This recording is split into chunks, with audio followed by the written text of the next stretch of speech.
Fire is important to Indigenous people, and we could not live without it. Fire means the calling of people together, the gathering in a circle around the fire, in a spirit of justice and truth. And I invite you to envelop yourselves in this healing smoke.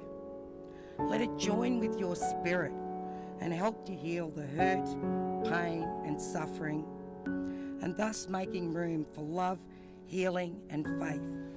And I realise that for some it would have been very difficult to walk through the gates of Xavier College. For some, this was a place of great hurt, harm and abuse. As the current principal, along with the rector, Father Chris Middleton, and the Provincial, Father Brian McCoy, we wish to apologise for the pain you experienced either from physical, emotional or sexual abuse whilst a student at the college, and for any hurt that has continued for many years. I was a member of the advisory group of the Xavier Memorial Project, which had particular significance because I actually was a boarder at Xavier and was abused there in the early 1970s.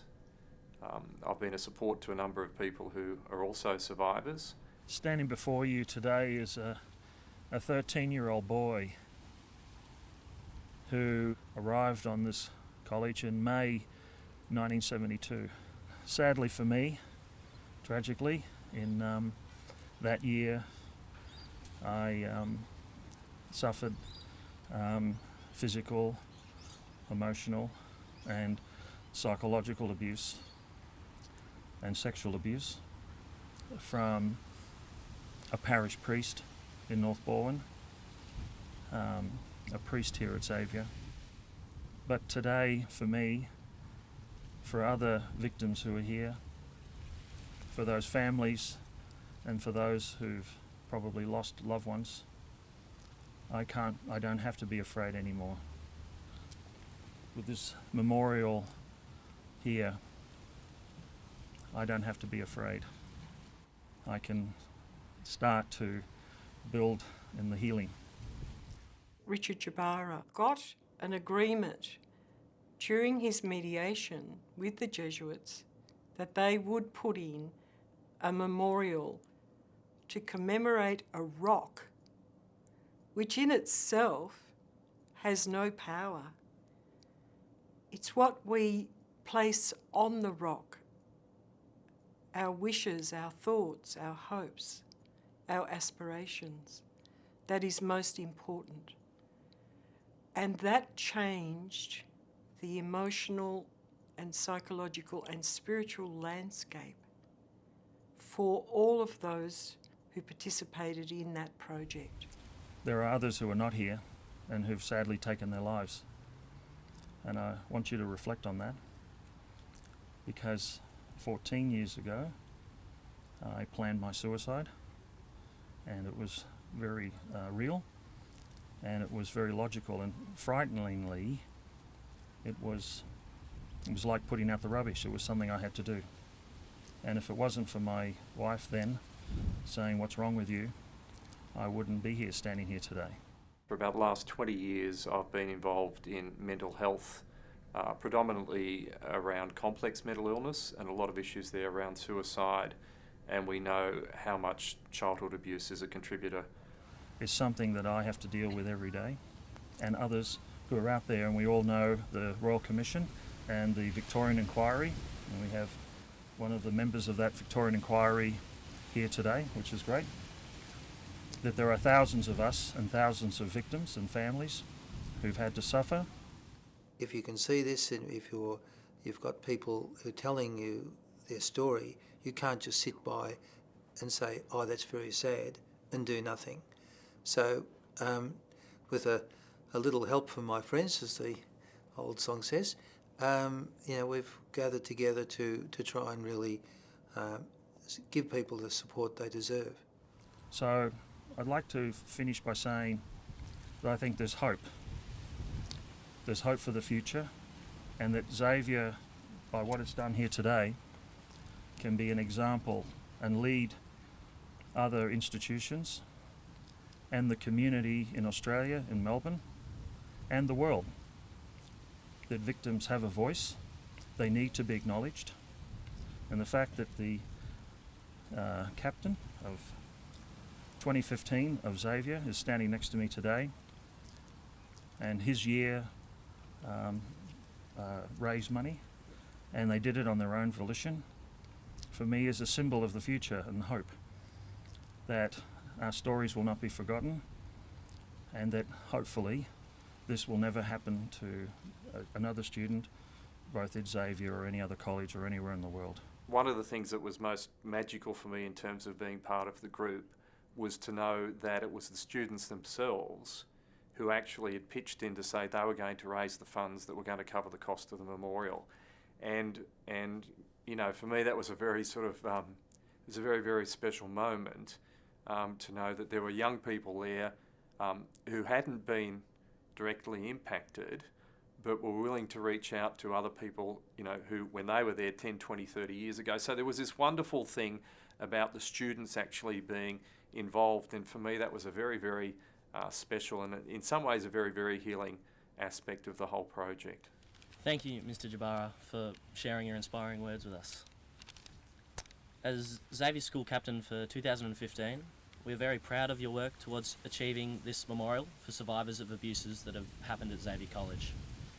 As a sign of solidarity, the Year 12 class of 2015 worked together to raise the funds needed to have 2 memorial plaques cast. They are a gift from us to you all to show that our care and support is with you today and into the future. We hope that great healing can occur because of this memorial, and we ask you to remember that our hearts and minds are always with you. Thank you.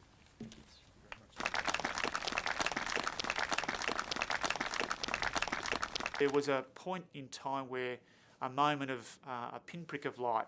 It was a knock on the door from my 3 senior leaders, my school captain and my 2 vice captains, who said, "Mr. Crowley, we're aware of what's going on and the stories of abuse that are being detailed in the commission, and we want to say something about this, and we need to write a letter which articulates very clearly from the students that we stand in solidarity, as well as the staff and the community, with victims and survivors. We're sorry for what happened." We didn't need to hide. We could own this part of our history. It's not something we're proud of, but it's something that we're absolutely committed to acknowledging and supporting victims and survivors moving into the future. Listening to the pain that others have carried has been a slow and humbling journey. Acknowledging those often hidden and denied acts of violence done by Jesuits and lay. Physical, emotional and sexual abuse can leave deep wounds, not only affecting individuals, but also their families and friends, and over many years. It's about understanding that intelligent people need to take responsibility for what's gone on in the past, what they didn't understand, and allow for a process of healing and restoration to then occur. What does leadership on this issue involve?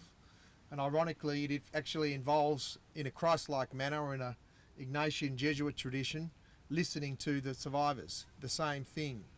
If you look at where the church has failed on this issue, it has been a preparedness to dismiss, to discourage, to at times cover up and conceal the hurt, the suffering, the truth that was being told to many leaders over many, many years, because it was shameful, because it was uncomfortable, because it was embarrassing.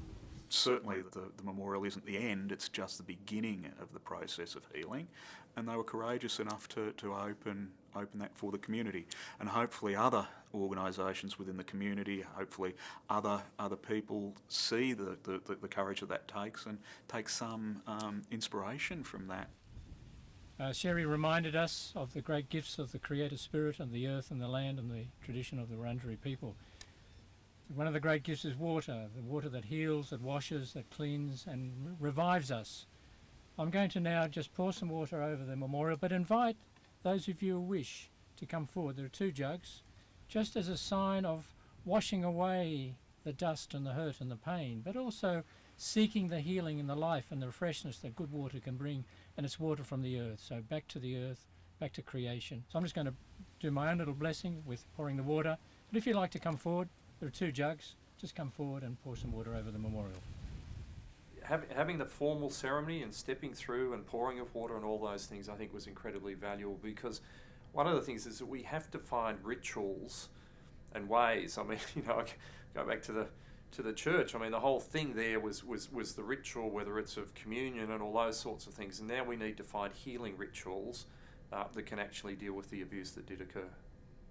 Walk on through the wind, walk on through the rain, though your dreams be tossed and blown.